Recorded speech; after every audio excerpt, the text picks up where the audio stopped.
कैसे हैं आप सब। आई होप अच्छे से पढ़ाई चल रही होगी। आज हम अपना बहुत ही इंपॉर्टेंट एक टॉपिक जो है, जो सब बच्चों के दिमाग में जहन में है, तो कि कैसे बीएलएलबी एमयू एंट्रेंस का एग्जाम क्रैक किया जाए और क्या चीज़ उसमें टिप्स एंड ट्रिक्स हो सकती हैं जो लगाएं और हम पक्का सिक्योर कर लें। ठीक है, तो आइए कुछ बेसिक बातों पे आज बात कर लेते हैं। इसके लिए मैंने यूट्यूब शॉर्ट भी बना रखा है, थोड़ा सा मैं डिटेल में जाऊंगा और आपको बताऊंगा कि क्या चीज़ करनी चाहिए, क्या पैटर्न स्ट्रेटेजी अपनानी चाहिए लॉ एंट्रेंस क्वालिफाई करने के लिए, डीएलएलबी, और कौन सी बुक्स को ध्यान में रखना चाहिए, क्या कोर्सेज होने चाहिए क्या नहीं होने चाहिए, उस पर हम बात करेंगे। जैसे कि आप ये देखें, तो सबसे पहले तो आप मेरे चेहरे देख लीजिए, सीरियसनेस होनी चाहिए। ये सीरियसनेस मैंने आप लोग के लिए कर रखी है, तो सीरियस में रहता नहीं हूँ। ये सीरियसनेस लिए ताकि स्टडी सीरियसली हो, आप लोग भी इसी सीरियसनेस से पढ़ें। ठीक है, पढ़ाई हमेशा सीरियसनेस से होनी चाहिए, कोई चीज़ का डिस्टर्बेंस नहीं होना चाहिए। आइए हम थोड़ा बहुत डिस्कस कर लेते हैं क्या है क्या नहीं है। चलते हैं, आपको थोड़ा सा इनहेंस करके बताऊंगा कि करना क्या है। सबसे पहले हाउ टू क्रैक बीएलएलबी, इस टॉपिक में हम लोग बात करेंगे कि कौन से सब्जेक्ट्स हमें फोकस में, ठीक है, सब्जेक्ट्स टू फोकस ऑन, क्या सब्जेक्ट्स हम रखें फोकस में होना, ठीक है। ओके, तो सबसे पहले तो हमें जो चीज़ बहुत इंपॉर्टेंट है, जो कि लगभग 40 मार्क्स की आती है, वो है इंग्लिश ग्रामर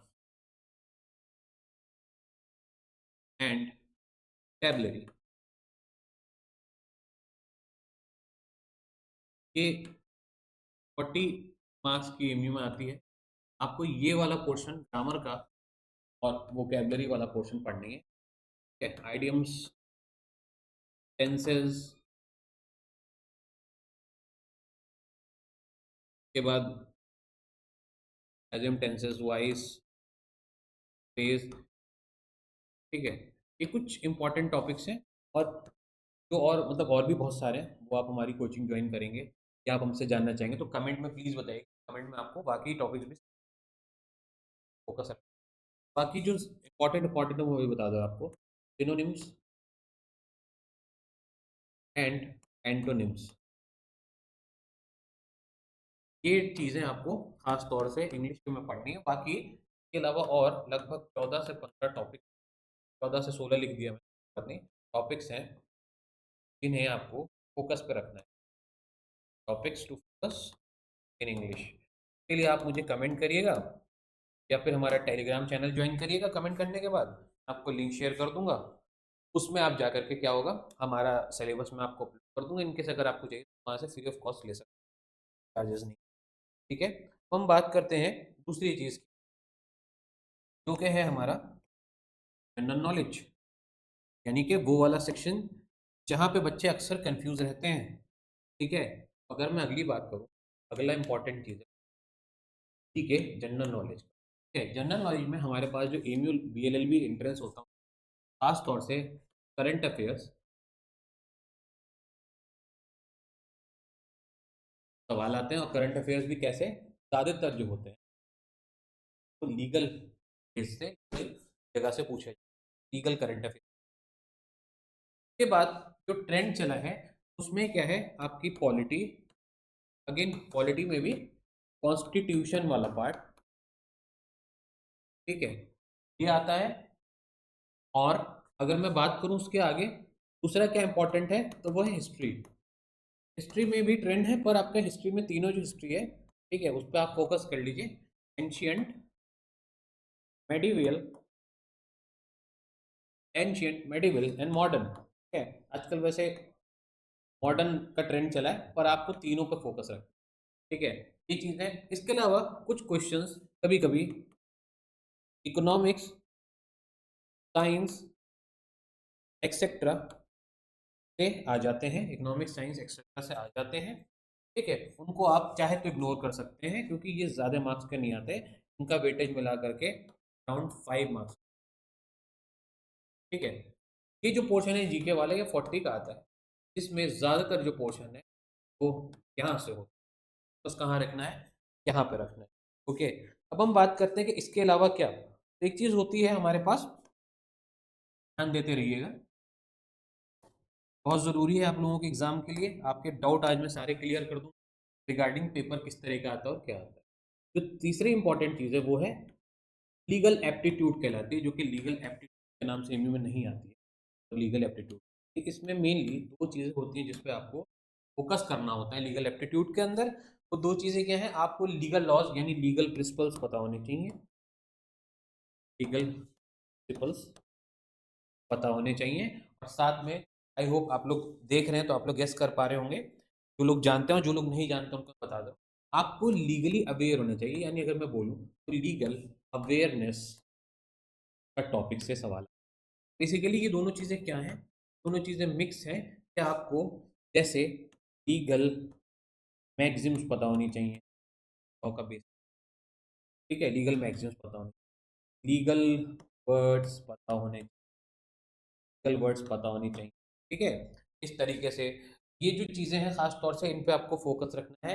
अगेन अगर आपको इन चीज़ों की कोई मदद चाहिए तो हम उसके लिए सेपरेट वीडियो लेंगे, या फिर आप हमारा रेगुलर क्रैश कोर्स जो कि BLLB का है वो ज्वाइन कर सकते हैं एंट्रेंस का, या फिर ऑनलाइन ऑफलाइन दोनों मोड में भी ज्वाइन कर सकते हैं। चाहें तो इसकी आप मुझसे शीट भी ले सकते हैं हमारे टेलीग्राम चैनल से, ठीक है, टेलीग्राम चैनल से जिसका लिंक मैं आपको दे दूँ। और आप हमें यूट्यूब पे यूट्यूब पे या जहाँ पर भी हमारी वीडियो देख रहे हैं वहाँ पे अगर आप कमेंट करके हमें बोलेंगे, हम आपको या फिर मैसेज करेंगे या हमारे नंबर पे जो कि 82183424 है, खास तौर से ये वाला नंबर मेनली वर्क करता है। एक और नंबर भी है जो आपको तो या तो इस नंबर पे मैसेज करके, या तो आप इन आईडीज पे मैसेज करके, नंबर पे आप जब भी मैसेज करिए जब आपको हमारा कोर्स ज्वाइन करना हो, और यहाँ पे आप मैसेज कर आपको हमारा इस तरह का कोई चीज़ चाहिए जो नोट्स टाइप का, या फिर यही स्ट्रेटेजी प्लान अगर आपको चाहिए तो आप हमें मैसेज कर सकते हैं यहाँ पे और इंस्टा, हम आपको मैसेज के हिसाब से रिप्लाई देंगे। नॉर्मली हम लोग 1 से 2 दिन में रिप्लाई। ये टॉपिक्स और ये टॉपिक इन पे आपको बस रखना, ठीक है। अब हम लोग चौथा जो कि सबसे इंपॉर्टेंट चीज़ है पे मूव ऑन करते हैं, आपके एग्जाम में आइए उसे भी देख लेते हैं। वो है आपका लॉजिकल रीजनिंग। तो अब ये जो ऊपर वाला पोर्शन था लीगल एप्टीट्यूड, लीगल ये में ही मिक्स होकर के आता थोड़ा सा, मतलब अराउंड 5 से 10 नंबर। और अब बात करते हैं लास्ट वाला पोर्शन जो कि लॉजिकल रीजनिंग कहलाता है। लॉजिकल रीजनिंग, लॉजिकल रीजनिंग में आपका बेसिकली जो रीजनिंग होती है वही आती है। रीजनिंग में जैसे एनालॉजी हो, ठीक है, क्लासिफिकेशन हो गया, क्लॉक हो गया, ठीक है, नंबर सीरीज हो गई, एक्सेट्रा टॉपिक्स आते हैं जो कि एमयू एग्जाम में 10 से 15 नंबर का, ठीक है। तो इन चीज़ों पे फोकस करिए, 100 नंबर का पेपर ऐसे आता है, ठीक है। अब हम बात कर लेते हैं, तो सिर्फ यही टॉपिक नहीं, अगर आपको और भी टॉपिक चाहिए होंगे तो अगेन हमारा सिलेबस है, आप हमारे हमसे यूट्यूब पे मैसेज करके वो ले सकते हैं। उस पर अगर आप वीडियो चाहते हैं तो हम वीडियो भी बना देंगे, आप लोग कमेंट कर, ठीक है। अब देखिए आगे बढ़ते हैं। अब हम बात करते हैं पेपर का फॉर्मेट क्या होता है, ठीक है।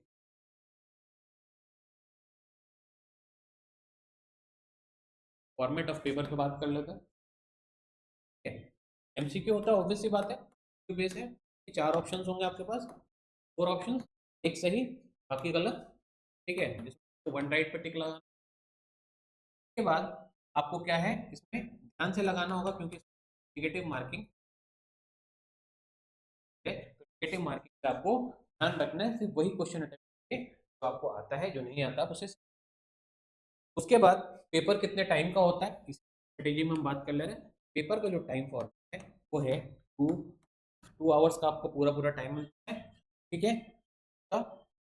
और आप इसमें कर सकते एमयू के वेरियस सेंटर्स पे एग्जाम होता है, एमयू भी, मतलब एमयू के मेन कैंपस, अदर सेंटर। अगर आपको इनके बारे में भी जानना है तो हम आपको बता दें, पूरा पूरा फुल्ली गाइड कर देंगे अगर आपको सेंटर्स के बारे में।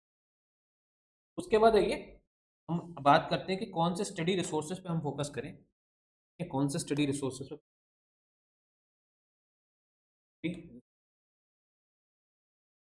पहली बात तो कोई ऑथेंटिक रिलीवेंट बुक नहीं है इसकी, मैं आपको क्लियर कर दे रहा हूँ, किसी की बातों में ना आए। ऑथेंटिक रिलीवेंट बुक नहीं है, ये कहीं से भी पेपर हो सकता है या कहीं से भी स्ट्रेटेजीज की हो सकती है। अब हम कुछ बेसिक या कॉमन या अच्छी बुक्स की आपके सामने बात कर लेंगे, जिससे आपको पता चल जाए कौन सी आपको देखनी है। जैसे आप लीगल एप्टीट्यूड जैन साहब की बुक, या फिर अरिहंत की बुक, अरिहंत बुक कंसिडर कर सकते हैं, ठीक है। बाकी आपकी चॉइस है, आपको जो अच्छी लगे, ये वो है जो थोड़ा ज़्यादा मेरे हिसाब से बेहतर है आपके लिए। उसके बाद बात करते हैं इंग्लिश की। इंग्लिश में तो बहुत सारी बुक्स अवेलेबल हैं, पर आप देख सकते हैं वर्ड पावर मेड इजी, ठीक है, वर्ड पावर मेड इजी, क्योंकि रेन एंड मार्टिन द्वारा लिखी हुई है, आपको Amazon पे सब। इंग्लिश ग्रामर के लिए आप इसे कंसिडर कर सकते हैं, बहुत अच्छी बुक है। वोकैब के लिए आप कोई भी ऑनलाइन रिसोर्स फॉलो कर सकते हैं, ठीक है। इसके बाद अगर हम बात करें करंट अफेयर्स की, तो सबसे ज़्यादा बच्चों को कन्फ्यूजन ये रहता है करंट अफेयर्स कहाँ से। बेटा सबसे अच्छा सोर्स जो है करंट अफेयर्स को पढ़ने का, वो तो न्यूज़पेपर होता है। न्यूज़पेपर होता है, आप न्यूज़पेपर फॉलो करो, ठीक है। जैसे Hindustan times one of the best, Hindustan times. और कौन सा है आपका इंडियन एक्सप्रेस। तब इस तरह के पेपर आप कंसिडर बेस्ट है, ठीक है। उसके बाद अगर हम बात कर लें और क्या रिसोर्स हो सकते हैं, तो आप करंट अफेयर्स की मंथली मैगजीन आती है, अगर आपके एरिया में मिलती है, या ऑनलाइन आप ले सकते हैं मंथली मैगजीन, आप कंसीडर करें। तो ये थोड़ा ज़्यादा हो जाएगा, इसमें आपको मेहनत ज़्यादा करनी पड़ेगी, ठीक है। खुद से आपको सब कुछ करना पड़ेगा, लेकिन इससे एक चीज़ अच्छी होगी कि आपको आदत बन जाएगी पेपर पढ़ने की, मैगजीन पढ़ने को, एक्सट्रैक्ट करने की, ठीक है। तो आपके फ्यूचर में बड़ा हेल्प करेगी ये, ठीक है। अब जो लोग थोड़ा शॉर्टकट चाहते हैं, उनके लिए भी एक रिसोर्स है, उनके लिए है लीगल न्यूज़। बहुत सारी ऐप्स हैं, ठीक है, जहाँ से आप लीगल न्यूज़ ले सकते हैं। जैसे इन शॉर्ट भी है, ठीक है। इसमें क्या है, सिर्फ कौन सी न्यूज़ आपको कंसिडर करनी है, खास तौर से सब न्यूज़ देखिए, न्यूज़ देखना कोई बुरी बात नहीं है, पर खास तौर से जिसमें थोड़ी सी लीगल बात है। जैसे जैसे फॉर एग्जांपल बजट का भी हुआ है रिसेंटली, बजट में क्या इंपॉर्टेंट बातें रही, ठीक है, बजट 2025 में क्या इंपॉर्टेंट बातें, ठीक है। उसके बाद रिसेंट रिसेंट रिसेंट अमेंडमेंट्स पे आइए, रिसेंट अमेंडमेंट्स, अमेंडमेंट से रिलेटेड क्या बात हुई है तो देखिए, ठीक है। कोई नया कानून बना है, कोई न्यू लॉ आया है, उस पे वर्क करिए। कोई सुप्रीम कोर्ट का रिसेंट वर्डिक्ट है वर्डिक्ट है, उस पे वर्क करिए। उसके बाद सुप्रीम कोर्ट ने कोई लैंडमार्क जजमेंट लैंडमार्क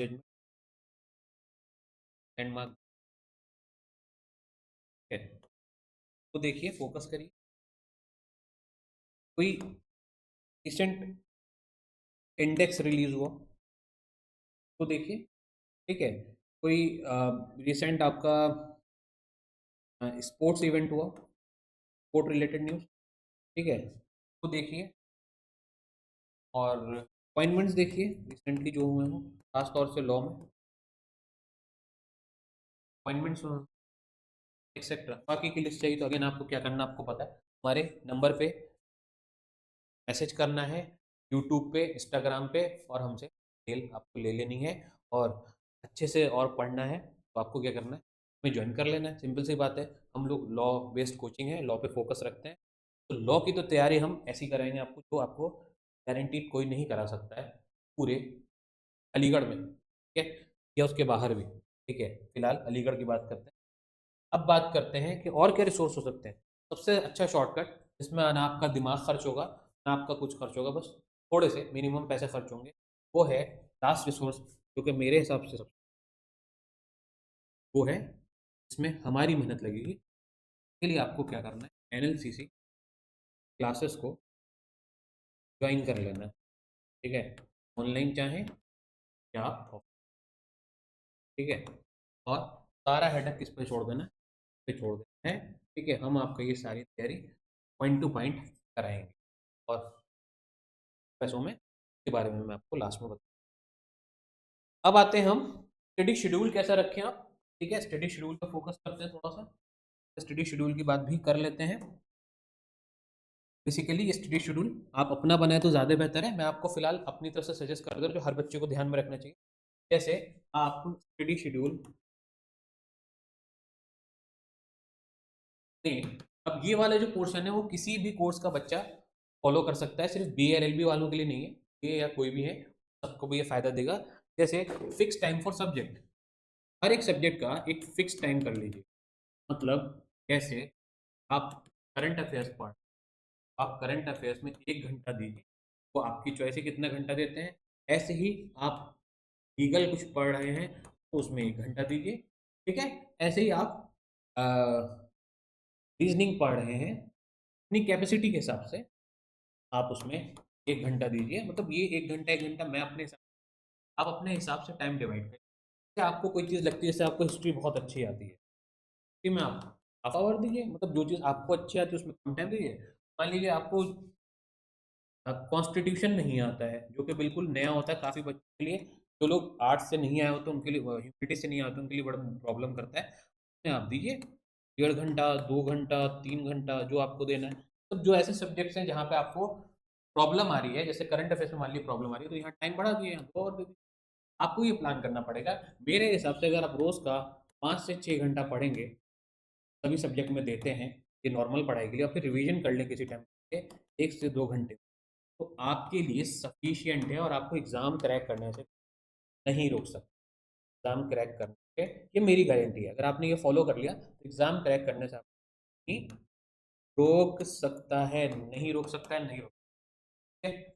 अब आइए बात करते हैं रिवीजन। तो रिवीजन वाला पॉइंट मैंने यहाँ बोल ही दिया कि आप रिवीजन के लिए, रिवीजन बहुत ज़रूरी है, जो आप पढ़ें रोज़ का रोज़ उसका रिवीजन ज़रूर करें। अब आगे बात करते हैं और क्या करें सर। आइए आज वो भी हम दिक्कत दूर कर देते हैं, आपको और क्या करना है, ठीक है। उसके बाद आपको कहीं से भी किसी भी रिसोर्स से प्रैक्टिस करना है, किस चीज़ की भाई, मॉक्स की। यानी मैं बोलूँ प्रैक्टिस टेस्ट आपको दे, मॉक्स का, मॉक्स लगाइए, मॉक्स मतलब हो गया क्वेश्चन आंसर लगाइए। ये मॉक्स होनी चाहिए relevant pattern, relevant MU TA LLB के पैटर्न पे होने चाहिए, ठीक है। यानी कि जैसे जेएमयू का पेपर आता है उस हिसाब से 2 आवर्स का टाइम फिक्स करिए, 2 आवर्स का टाइम फिक्स करिए, और कोशिश करिए कि इसी टाइम में आप पेपर सॉल्व कर लें, ठीक है। सॉल्व पेपर, और उसमें आप चेक करिए कि आप इस टाइम में 100 क्वेश्चन आते हैं एग्जाम, तो आप इस कितने क्वेश्चन कर पा रहे हैं। अगर आपको सेफ साइड रहना है तो आपको 70 स्कोर करना ही करना है। 5 ऊपर 5 नीचे आप इसको कर सकते हैं, लेकिन आपको टारगेट लेके चलना है सर, तभी आपका एमयू मेन कैंपस में होगा। अब आपको ध्यान ये रखना है कि आपको किसी भी हाल में 70 अगर हो जाए तो आपको ऊपर निगेटिव नहीं टच करना है। आपको 70 या 65 तक अगर आपका सही हो गया है तो मेरा सजेशन ये है कि अगर उसके बाद आता हो तो ही करिए, नहीं आता हो तो मत करिए। इतने में आपका सिलेक्शन हो जाएगा, इतने ही मेरिट जाती है। एमयू की जो मेरिट रहती है वो भी मैं आपको बता दे रहा हूँ, बीच में यहाँ मिडिल में मेरिट जो एमयू की रहती है वो 65 के आसपास रहती है, इंटरनल एक्सटर्नल की। इंटरनल जो लोग एमयू से पढ़ते हैं उनकी थोड़ी इससे कम कर लीजिए, 2 नंबर, और लगभग 65-66 एक्सटर्नल की रहती है। ये रखिए आप जहन में। तो यानी मैंने क्या बोला, 70 स्कोर करिए और सेफली अपना एग्जाम क्वालिफाई करिए और बाद में मुझे मिठाई खिलाइए, ठीक है। चलिए, तो होगी मजाक की बात, अब मिठाई वाली बात मजाक की हो गई। अब देखिए, बात करते हैं हम लोग ये पेपर टाइम में सॉल्व करिए। जब सब आप पेपर एनालाइज कर लें तो एक काम ये करिए कि जो भी आपकी कमी रह रही है, जिस पोर्शन में आप कम स्कोर कर रहे हैं उस पे आप फोकस करिए। यानी मैं अगर बोलूँ तो आइडेंटिफाई करिए, आइडेंटिफाई करिए अपने वीक एरिया, अपने वीक एरियाज को आप क्या करिए, आइडेंटिफाई करिए। यानी अपनी कमियों को पकड़िए कि कहाँ आपकी ज़्यादा प्रॉब्लम हो रही है, उस पर फिर और ज़्यादा वर्क करिए, ठीक है। ये आप जब भी कर सकते हैं जब आप खुद से ये चीज़ फॉलो करेंगे, ठीक है। ये मेरे सजेशन हैं आपको। उसके बाद पढ़ाई करिए हमेशा अपनी स्ट्रेंथ के हिसाब से। टाइम मैनेजमेंट मैंने तो बता दिया, पर work according to your strength, अपनी स्ट्रेंथ के हिसाब से पढ़ाई करिए। स्टडी वर्क ये ज़िंदगी में भी अप्लाई करिए। कोई भी काम करिए तो जो आपकी स्ट्रेंथ उस हिसाब से करिए, या पढ़ाई करिए तो कैसे करिए, आप अपने हिसाब से करिए। टाइम मैनेजमेंट भी आप अपने हिसाब से करिए, तभी कुछ हो सकता है। उसके बाद सिर्फ पढ़ाई-पढ़ाई नहीं करनी बच्चों। अब मैं हमेशा ये भी बोलता हूँ कि सिर्फ पढ़ाई-पढ़ाई नहीं करनी है, आपको साथ में क्या करना है? आपको साथ में क्या करना है? ब्रेक भी लेना है रेगुलर इंटरवल्स पे। एक कंटिन्यू मत पढ़िए, 5 से 6 घंटा बैठ के पढ़े जा रहे हैं। 1 घंटा पढ़ा, आधा घंटा पढ़ा, डेढ़ घंटा पढ़ा, उठ गए, थोड़ा गैप ले लिया, ठीक है? और क्या किया? प्रॉपर न्यूट्रिशन लिया, फूड लिया, प्रॉपर इंटेक होना चाहिए, प्रॉपर न्यूट्रिशन होना चाहिए, ठीक है? साथ में क्या होना चाहिए? स्लीप होनी चाहिए, प्रॉपर स्लीपिंग आपकी कम से कम आवर्स की होनी आवर्स में, ठीक है? तभी अच्छा रहेगा, माइंड फ्रेश रहेगा। और ये जो स्ट्रेटेजी है, ये आप किसी भी कॉम्पिटिशन के लिए अप्लाई कर लो, ये सब में लगती है, ठीक है? ये आपको होना ही चाहिए कम से कम। साथ में अगर हो सके पॉसिबल तो do group study, group study पे फोकस करिए। इससे क्या होता है ना कि देखिए अकेले पढ़ के आप काफ़ी बार क्या होता है कि हाँ चलो तैयारी होगी ऐसा लगता है। पर आप जब ग्रुप स्टडी करते हैं 3-4 लोग या 2 लोग भी बैठ के अगर ग्रुप स्टडी कर रहे हैं, तो सामने वाला आपकी कमी निकालने के चलते ही आपको कुछ ऐसी चीज़ बता देगा जो आपको नहीं पता होगी और आप उस पे फिर वर्क कर सकते हो, आपको पता चल जाएगी। या फिर ऐसा भी होता है कि आपको किसी चीज़ का आंसर नहीं आ रहा, सामने वाले ने बोल दिया तो आपको वो ज़हन में रह जाती है और अब फिर एग्ज़ाम में अगर आ जाए तो आपको फ़ौरन स्ट्राइक कर जाती है। तो ये इसका फ़ायदा होता है ग्रुप स्टडी का, ये मैंने भी अपनी लाइफ़ में अप्लाई किया है और मैं ये सबको सजेस्ट करता हूँ कि ग्रुप स्टडी कम से कम करके एक बार ज़रूर देखो, ताकि आपको इसकी अहमियत पता चले। Unless you are intelligent enough, मतलब अगर आप बहुत ज़्यादा इंटेलिजेंट हो तो मैं उन लोग के लिए कमेंट नहीं कर रहा हूँ। पर जो लोग मीडियोकर हैं या जो लोग पढ़ने में कमज़ोर हैं, या जो लोग कहते हैं क्या मेरा सिलेक्शन एमयू लॉ फैकल्टी हो जाएगा? या मेरा सिलेक्शन किसी भी एग्ज़ाम में हो सकता है? उनके लिए मेरा ये सजेशन है कि बेटा ग्रुप में स्टडी करना शुरू कर दो। बातचीत करना बंद करो, मोबाइल चलाना बंद करो। जब पढ़ाई कर रहे हो तो मोबाइल चलाओ, सब कुछ चलाओ, पर जब पढ़ाई कर रहे हो, उस टाइम पे थोड़ा-सा इन चीज़ों से बचो और ग्रुप स्टडी पे फ़ोकस करो। You will qualify again, this is my 100% guarantee. मैंने खुद में अपनी लाइफ़ में अप्लाई किया है। जिन लोगों ने मेरे यहाँ से पढ़ाई की है, उन लोगों को भी मैंने बताया, उन लोगों ने भी इसी स्ट्रैटेजी से क्वालिफाई किया है एमयू के वेरियस एग्ज़ाम्स। और ये आप लोग फ़ॉलो अगर करेंगे तो आप लोग भी इसके थ्रू क्वालिफाई कर सकते हैं। अगर ज़रूरत उसके अलावा चीज़ और, हमेशा फ़ोकस्ड रहें, स्टे फ़ोकस्ड। भाई अपने गोल से ना भटकें। जो आपके दिमाग में गोल है कि मुझे लॉ निकालना ही है, लॉ एंट्रेंस निकालना ही है, जब तक निकल ना जाए तब तक आपको रिलैक्स नहीं होना है। आपको अपने गोल पे फ़ोकस रखना है, उस पे मेहनत करते रहना है। जिस दिन निकल जाए तो फिर तो मज़े हैं, ठीक है? फिर तो मज़े हैं लाइफ़ टाइम, ठीक है? फिलहाल जो इतना बड़ा जो कॉम्पिटिशन है, हज़ारों लाखों बच्चे बैठते हैं, उसमें आपको अगर आना है, लिमिटेड सीट्स में अगर आना है आपको, 200 250 के आस-पास 200 होती हैं। तो इन सीट्स में अगर आपको आना है, अगेन कैटेगरीज़ भी होती हैं, फीमेल मेल भी हैं, सभी जेंडर के लोग दे सकते हैं। अगर इसमें अगर आपको क्वालीफाई करना है, आपके पास सिर्फ़ 1 सीट है, आपको तो सिर्फ़ 1 सीट पे फ़ोकस रखना है। बाकी दुनिया इधर से उधर हो जाए, डज़न्ट मैटर, आप वो 1 सीट पकड़ के चलो कि ये तो मेरी सीट है, बाकी जितनी भी सीटें हैं 100, 150, 200, 250, 300, इससे मुझे क्या मतलब, मुझे तो 1 सीट निकालनी है, ठीक है? उस सीट के लिए आपको अपना गोल हमेशा टिल एग्ज़ाम फ़ोकस में रखना है। और लास्ट में अगर ज़रूरत हो, तो हमेशा गाइडेंस लिया करिए, चाहे अपने टीचर की, चाहे अपने इंस्टीट्यूट की, चाहे कोचिंग की, चाहे हमारी एनएलसीसी क्लासेस, अगर हमारा आपको स्ट्रेटेजी अच्छी लग रही है तो आप हमारी भी ले सकते हैं गाइडेंस। हमारी गाइडेंस अगेन आप कोर्स ज्वाइन करके ले सकते हैं, ठीक है? कोर्स में एनरोल होकर के ले सकते हैं, ठीक है? बहुत ही मिनिमम प्राइस है, तो आपको अलीगढ़ में कोई भी आपको कभी ऑफ़र नहीं करेगा। बात सिर्फ़ पैसे की नहीं होती, बात होती पढ़ाने की भी। पढ़ाई में, नोट्स देने में, इस चीज़ में हम कंजूसी नहीं करते हैं। इसका बेनिफिट आप जब लेंगे तो आपको पता चलेगा। हमारे यहाँ काफ़ी कम बच्चे जॉइन्ड हैं क्योंकि को इतना लोग जानते नहीं हैं, पर जितने भी जॉइंट हैं वो हमें इतना जानते हैं कि हम कितनी हार्ड वर्क और कितनी मेहनत से इसको बड़ा करने की कोशिश है, बच्चे के एग्ज़ाम रिज़ल्ट लाने की है। ये हमारा फ्यूचर गोल है कि लॉ में ख़ास तौर से एस्पिरेंट्स जो हैं, वो ज़्यादा से ज़्यादा आएँ बनिस्बत और फ़ील्ड के, क्योंकि लॉ में अच्छे एडवोकेट्स, अच्छे लॉयर्स, अच्छे जजेस की बहुत ज़्यादा ज़रूरत है। तो गाइडेंस के लिए आपको क्या करना है?